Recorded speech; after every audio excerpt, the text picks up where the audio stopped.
And it looked like Caitlin Clark has suffered yet another hard foul, and the referees failed to make a call. The newly surfaced footage from a WNBA preseason game isn't just sparking debate, it's blowing up online.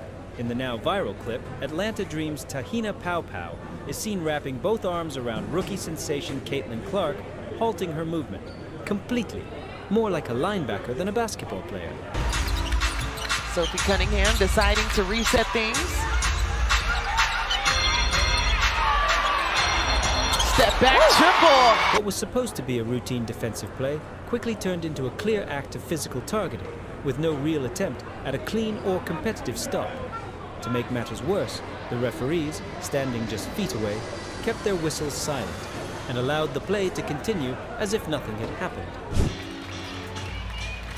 Well, the next two times that we see Indiana, I fully expect this game to look a lot different. They're trying to figure out pieces right now that are going to make the team. This wasn't just a missed foul call. It was a glaring example of a deeper, unspoken issue, a systemic bias that threatens the integrity of the WNBA itself.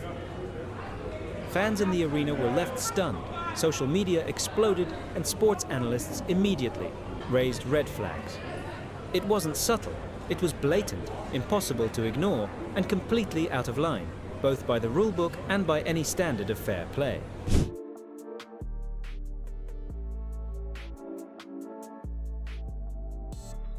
This isn't just about Caitlin Clark, it's about the kind of league the WNBA wants to be.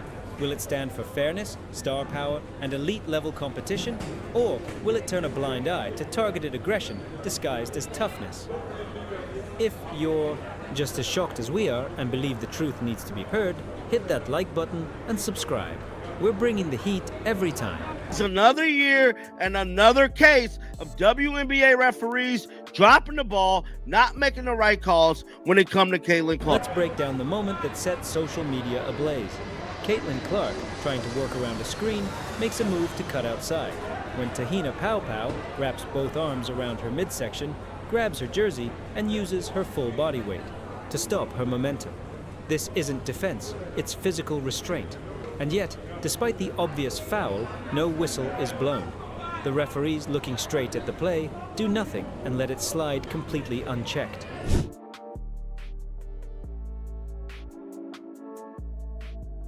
But then it gets even worse. As Clark tries to break free from the hold just to continue her offensive movement, she lightly uses her arm to push off, a move nearly every player makes in response to contact. And shockingly, that's when the officials decide to blow the whistle. Not on Paopao, but on Clark, calling her for an offensive foul. The arena let out a collective gasp, as if everyone had just witnessed a crime where the victim was somehow blamed.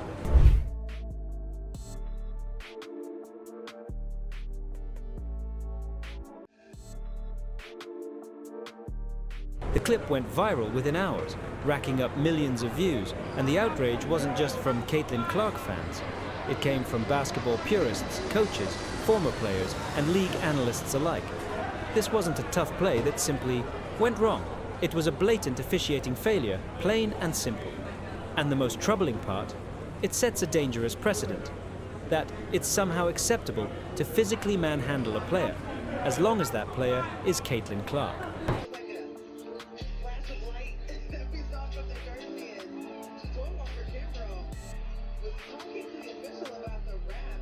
The aggressive physicality directed at Caitlin Clark wasn't an isolated incident. It continued throughout the game, and it's beginning to look like a pattern. From the opening tip, defenders leaned into her, held her off the ball, bumped her on cuts, and shoved her on drives, all while the officials stood by, seemingly indifferent to the constant contact.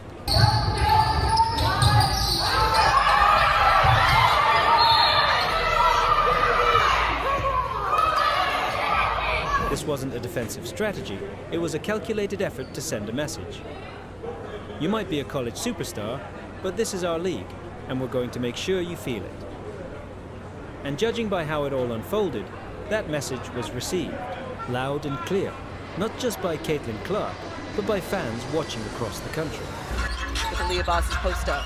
Bonner on Howard, plenty of time on the shot clock as Bree Jones begging for... She was isolated, both literally on the court and symbolically off it. Whenever she protested or showed frustration, the response wasn't understanding. It was dismissal, as if she hadn't earned the right to speak up. Instead of protecting, one of the most marketable and influential rookies the WNBA has ever seen, the officials allowed her to be put through the ringer like a rookie in a hazing ritual. But this isn't just a cultural issue, it's an institutional problem happening right before our eyes.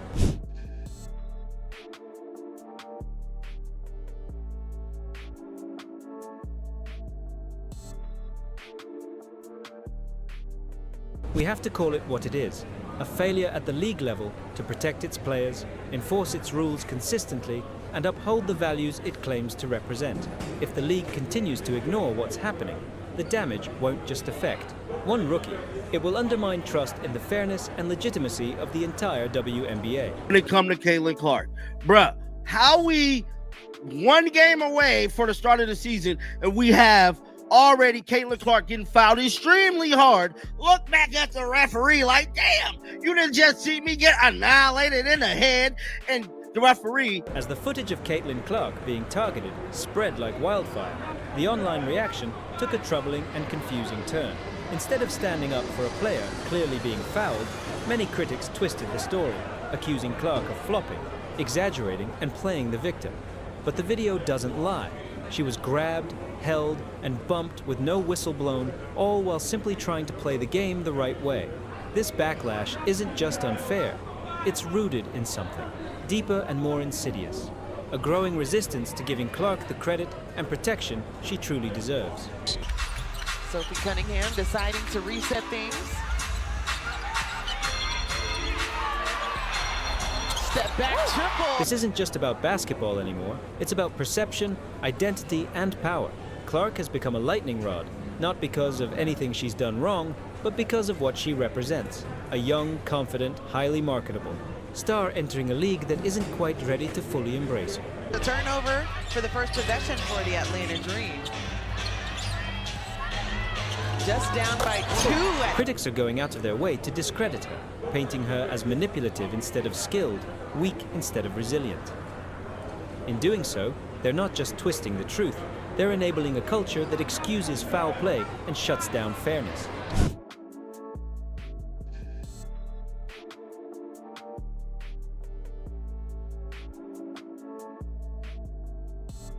The WNBA community isn't staying silent. Fans have flooded social media with messages of support for Caitlin Clark, demanding more consistent officiating and stronger protection for rising stars. The overwhelming consensus is clear. Clark deserves to be treated fairly, no matter that she's a rookie.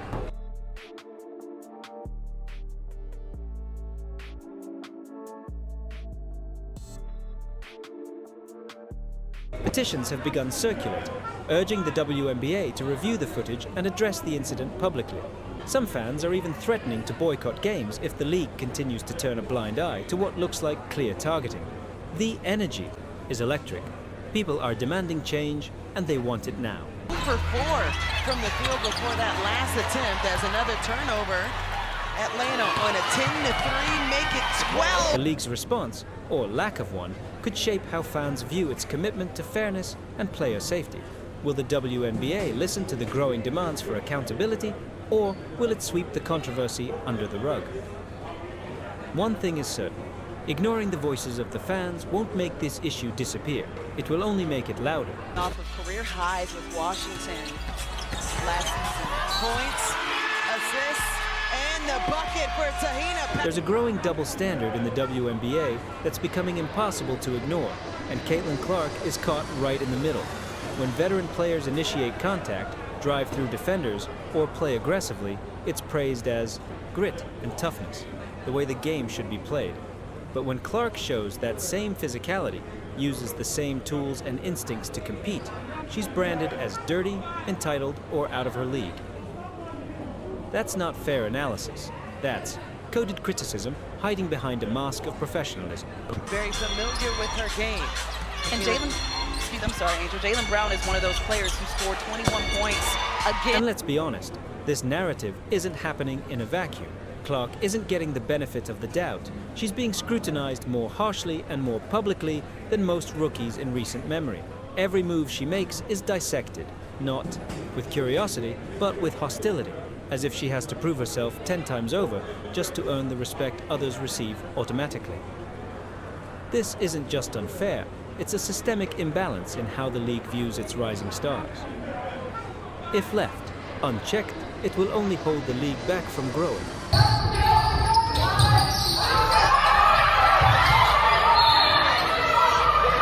Let's stop tiptoeing around what's really going on here. Race is absolutely part of the conversation. Caitlin Clark, a white player entering a league where the majority of athletes are black, has found herself under an intense microscope that exposes uncomfortable biases both within the league and from the public.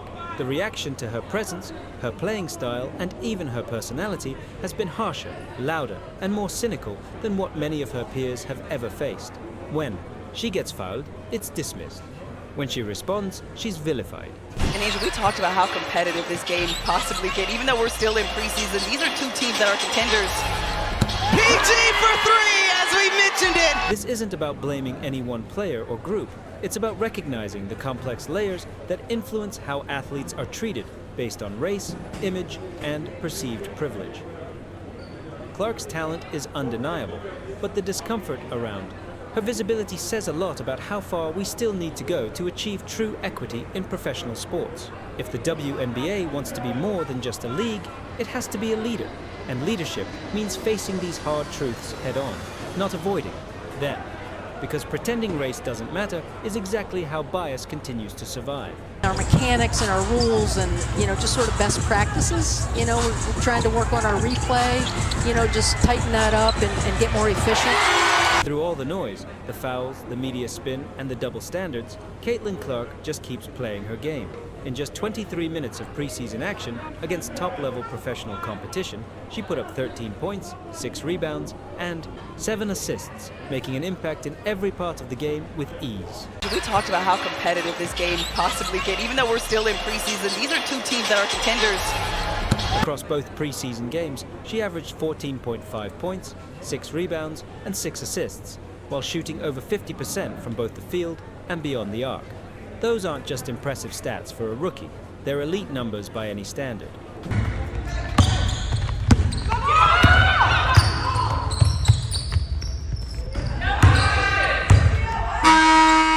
She's not just playing the game, she's elevating it. Her vision, pace, and basketball IQ are already making her teammates better, her opponents uncomfortable, and her fans more energized than ever. While critics try to drag her name through the mud, the tape tells a different story.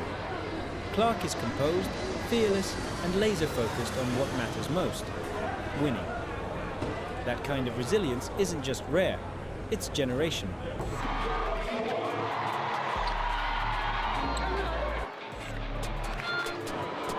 Behind the back, Clark.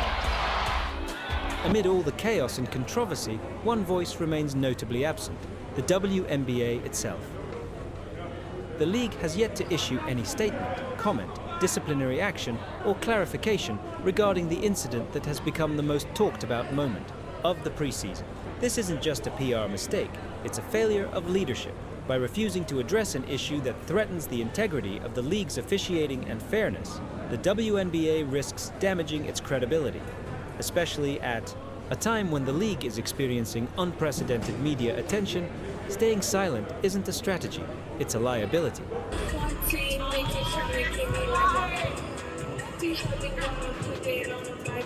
Fans are watching, players are watching, the media is watching, and most importantly, sponsors are watching, all asking the same question. Why hasn't the WNBA said anything? The longer the league stays silent, the more it appears complicit. And the more it looks complicit, the harder it becomes to promote a league that prides itself on empowerment, equity, and excellence. So good, but she is the first in double figures. She has 11, 4 for 7 from the field. Pow returning the favor. If this silence continues, the WNBA risks alienating the very audience it has finally begun to capture. Caitlin Clark isn't just any rookie. She's a generational talent, drawing unprecedented attention, revenue, and excitement to the sport like we haven't seen in decades. Sophie Cunningham deciding to reset things.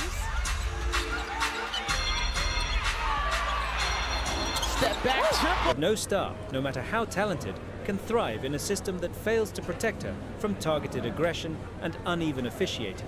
If the league doesn't take action now, it risks undermining its own future.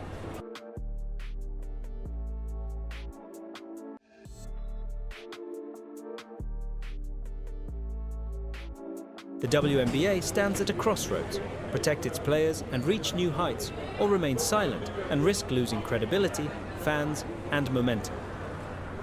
Caitlin Clark has shown she can handle the spotlight, the physicality, and the pressure.